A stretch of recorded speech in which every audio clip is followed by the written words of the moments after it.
After a camping trip to Catalina Island, Jonathan and his friends would never be the same. I found this fantastic camping spot right in the middle of the island. It's really remote.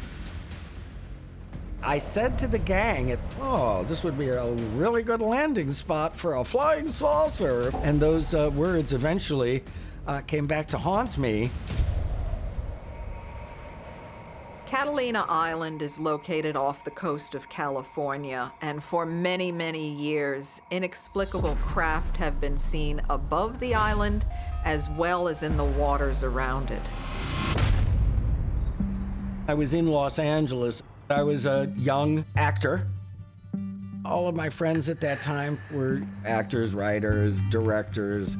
And the reason we became so fond of Catalina Island was the idea that you could just get away from the hubbub. Many of these hot spots are sort of rural areas right outside of large city centers. So we started doing these 3-day trips where we would have a theme party. And in 1982, E.T. had just debuted. So I decided to make the theme E.T. Phone Home. And I called everybody involved and said, we're gonna have an outer space party.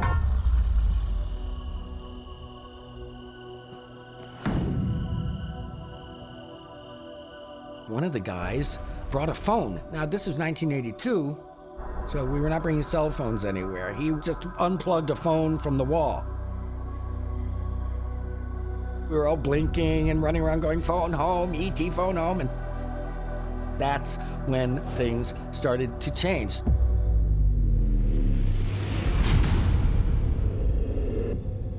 One of the girls started yelling. She said, look, look, look, they're coming, here they come, they're coming, here they come. She was like, look, look, UFOs. We all looked and there was some sort of bright, bright light in the sky.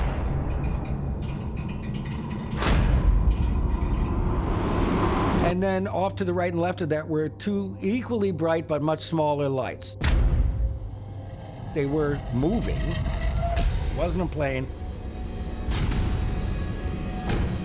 At that point, those three lights held their position. They definitely had gotten closer to us.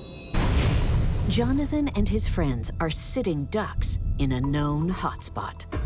There were 11 of us, so not all of us wanted to be having a UFO experience. This case is very compelling because the number of witnesses and the varied reactions. Catalina Island, people would see UFOs in the sky, numerous sightings since the 1960s, in fact. Shocking UFO sightings over Catalina Island made history in the 1960s and baffle experts to this day. There is an object which does not seem to have any wings or normal means of propulsion. This was under powered intelligent control. At very low altitude, right over Catalina Island. It could hover, it could move very quickly. It had no conventional characteristics to it. Whatever this object was, it has never been identified. And it was seen over the same campground where Jonathan and his friends witnessed a mysterious light suspended in the sky.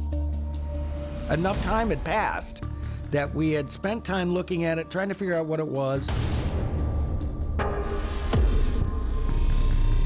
Now we're an hour in, those lights are still there. This went on and on and on and really traumatized some of the people there.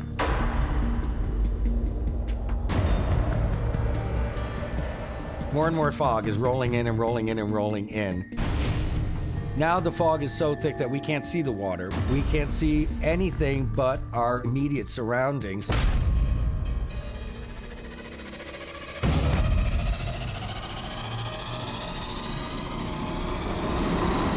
Right after that, it got very, very, very, very cold. In fact, we were shivering. And we were whispering what do you think this is? At that moment, a beam of light came out of that middle bright object and shot out to the little smaller bright object. We were like, oh my God. What's going on? Did you see that?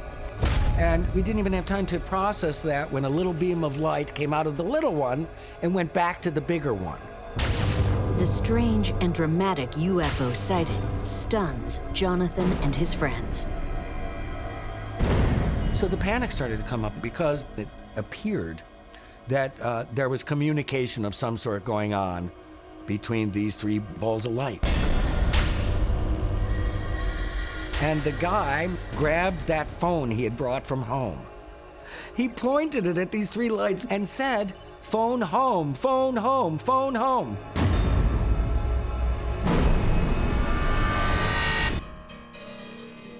And at that moment, the phone made sounds.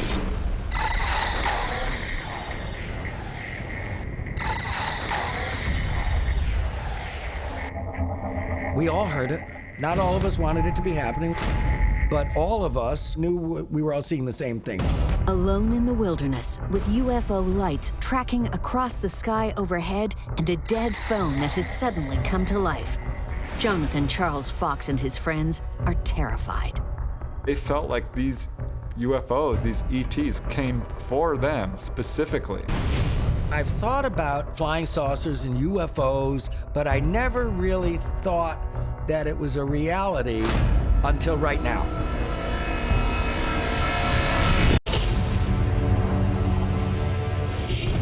The UFOs keep coming back. Numerous sightings over the years in UFO hotspots like Catalina Island force us to face frightening possibilities.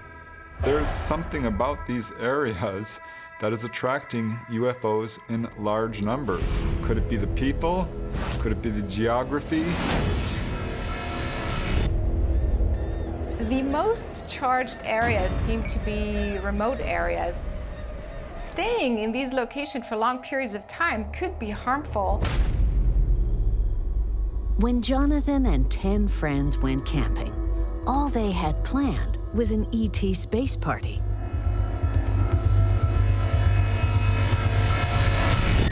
Unaware that they were at ground zero of a UFO hotspot. There were people yelping and pointing, saying, "Look, look, look, there, look." We could see all three lights coming at us.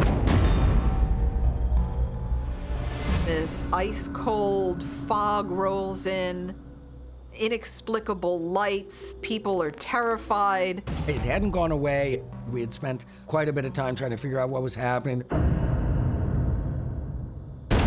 If you have a 5-second sighting, it can change your life.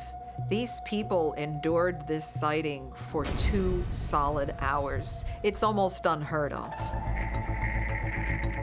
As is a dead phone, inexplicably coming to life. Did you hear that? We all heard it. There was no power to this phone, and all of a sudden it started beeping. So at this point, they knew they were being observed. And the unidentified flying craft with an unknown purpose isn't finished. Out of this middle light, something fell out of it. We all went, There are many cases where an object drops out or is expelled from a main craft, almost like a scout ship. and then instead of falling to the ground, it kind of floated up in the air. If these craft are there to study these people, it might release a scout ship to go out and do further study. But what are their true intentions? And what defense do we possibly have? UFOs and the UFO occupants are very interested in us, in humans. They're explorers, they're scientists. And then it happened 2 more times. Little weird things fell out and then floated up in the air and came much, much closer to us. And that's when things get a little hairy. It's one thing to see a UFO.